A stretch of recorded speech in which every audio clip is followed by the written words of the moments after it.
Siamo con il sindaco di Porto Empedocle, Calogero Martello. Sindaco, allora parliamo di questo progetto eolico che interessa il comune di Porto Empedocle e non solo, la fascia costiera che va da Gela fino a Sciacca per un'estensione di 340 km².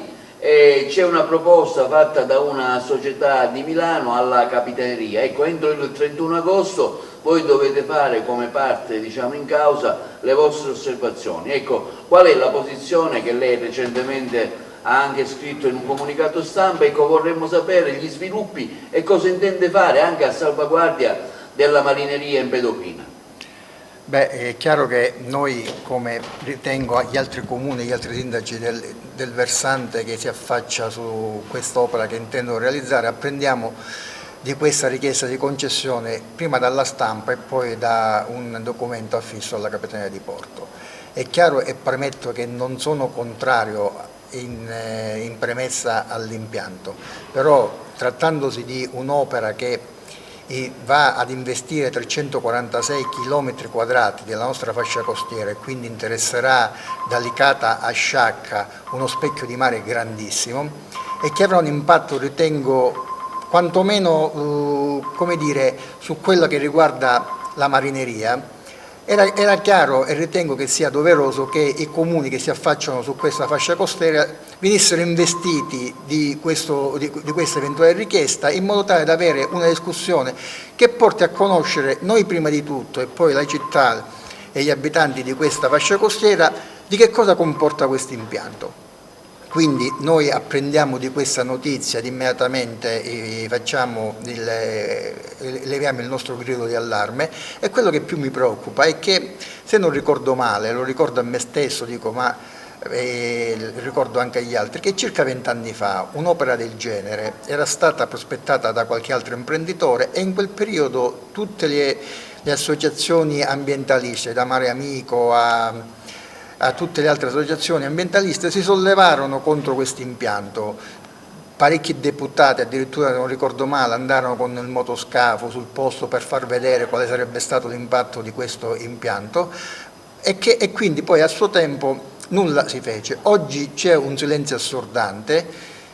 Tra l'altro la richiesta viene pubblicata dalla Capitaneria di Porto i primi di agosto, in un periodo dove la gente è in vacanza e nessuno quindi si preoccupa di guardare questi avvisi, e che non c'è stata e non c'è nessuna richiesta da parte degli altri, nelle associazioni degli altri sindaci, tranne il comune di Sciacca e qualche consigliere comunale, sulla necessità di capire che cosa comporterà e cosa prevederà questo impianto su questa fascia costiera.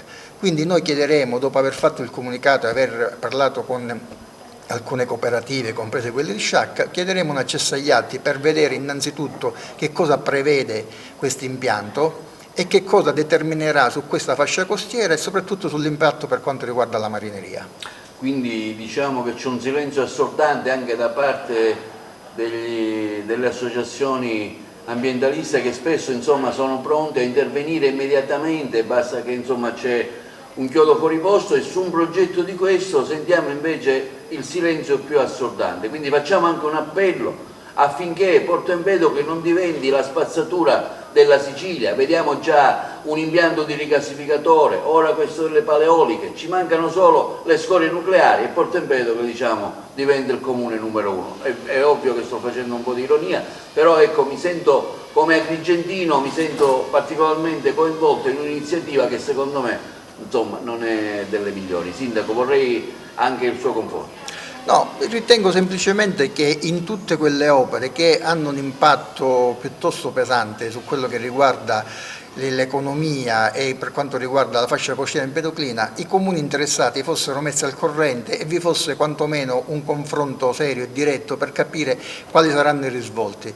E quello che dice lei, caro direttore, ritengo che sia la sacra e vera verità. Oggi purtroppo non sento le associazioni ambientaliste, a meno che non conoscano già il progetto e quindi sono consapevoli che vi sarà un beneficio per questa fascia costiera, però nessuno ha sollevato un grido di allarme per capire quantomeno per capire cosa comporterà il progetto. Quindi staremo vigili e attenti sulla questione, siamo in contatto anche con le cooperative e con qualche consigliere di Sciacca, in modo tale da così fare fronte comune su questa opera. Tra l'altro siamo in piena campagna elettorale, anche una parola da parte di molti parlamentari uscenti. Non abbiamo sentito nessuno. Probabilmente saranno impegnati su altri fronti, però ritengo che sia un'opera da attenzionare, come tutte quelle opere che hanno, come ho detto e ripeto, un impatto devastante sul territorio e soprattutto su un equilibrio che è quello marino, che è fortemente precario.